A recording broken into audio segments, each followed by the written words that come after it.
Hi everybody, Friday then, bit of a whiz round the garden. Actually this year we're growing triffids, I think.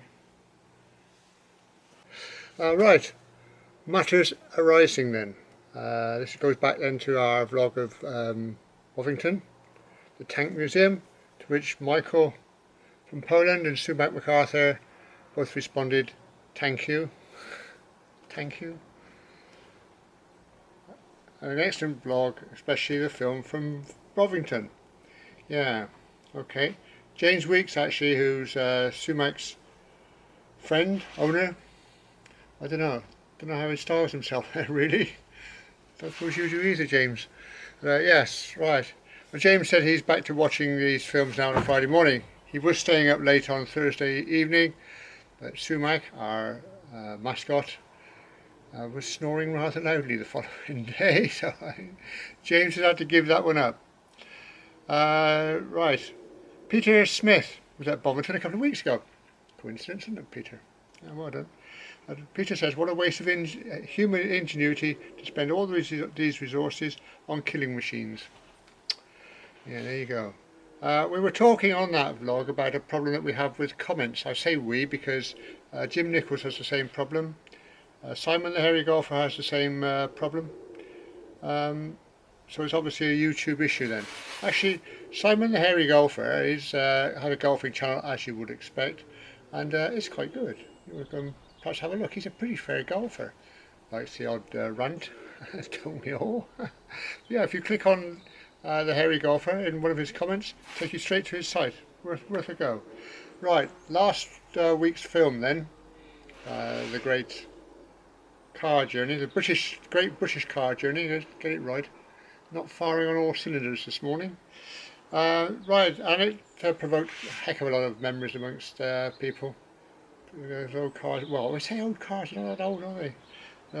A typical comment was, some of those old cars took me back, I can tell you, from Lionel Whiten. Yeah, Lionel. Andrew Merriman, he enjoyed the video almost as much as the railway videos. Please do more of them.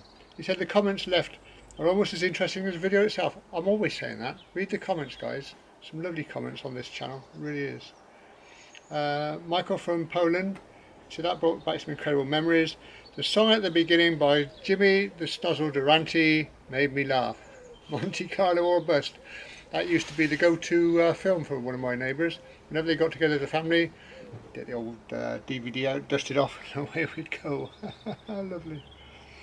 Yes, Peter Smith says, it's salutary to realise one can not only remember when the older cars you show were a regular feature on the road, but one actually owned and drove them. Jim Nichols, New Zealand, a great day out. I lost count of how many of those cars I'd once owned or driven or been a passenger in. Not the last one though. The nearest I came to that was driving 3 laps of Silverstone in a Lotus Elan in the 1960s. Silverstone in an Elan. Steve said it brought back many memories. He worked at the giant Longbridge plant when it was known as Austin Rover for 15 years, and he owned a Daytona yellow Escort just like the one in the video. Wow, you wouldn't lose that in a car park. John Owen, he says that brought back some happy memories, especially the Ford Anglia, as that was the car I learned to drive in and then passed my test first time. Yes, well done. Richard KB, formerly Fireball XL5, lots of lovely cars. My father, due to me, had to sell his Pride and Joy Vincent Series C Comet, a superb motorbike, and bought an Austin 7. Family duties, you see. I think, was it Peter Smith who said, had that been a Vincent Black Shadow, which is an extra special motorbike, you might not have been here, Richard. Oh dear. Now James Weeks says, when I was a kid, there's a fellow who lived a few doors down from us, this would be in Canada, Alf Smith. He drove a car that he'd brought over from England, and I loved to watch him drive, mainly because he had little arms that came out of the door pillar when he was signaling a turn. Do you remember those? Absolutely hopeless. Yes, oh well. Sumac MacArthur then, James's friend. Apparently, I'm a backseat driver. mainly because I'm relegated to the rear, not by choice. James is taking me to see a heritage railway called the Waterloo Central Railway near St Jacobs, Ontario on Monday. I'll let you know how it goes. James, why aren't you taking your camera?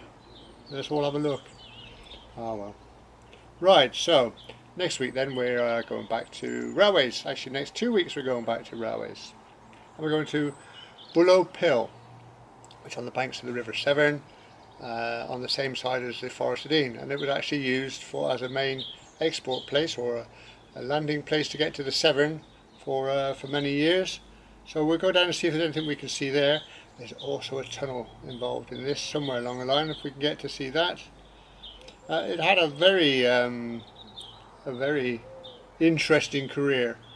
1814, the first proper tramway went in at Bullow Pill.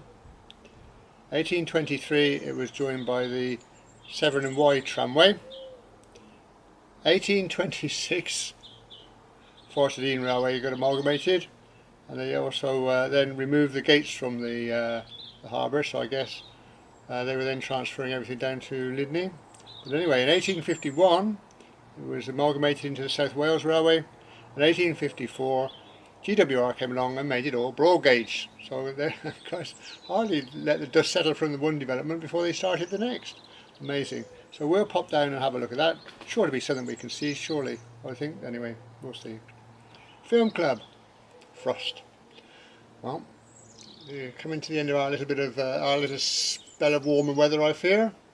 Just round the corner. So this is a film to remind you guys of what we've got coming, and hopefully you'll enjoy every day that we've got left to us between now and then, because if you're in the southern hemisphere you're just getting rid of it, aren't you? Just getting rid of all your frost. So I suppose this is just a reminder of what you've got going on, and hopefully it'll all be gone soon and you'll be enjoying beautiful sunshine, we hope. Actually, you guys are having a bad time down there with COVID, aren't you? Crikey, sounds a little bit risky. Stay safe, guys, we need you. Right, so that's the Film Club. So I'll see you then down at Bullow Pill next Friday. Don't be late.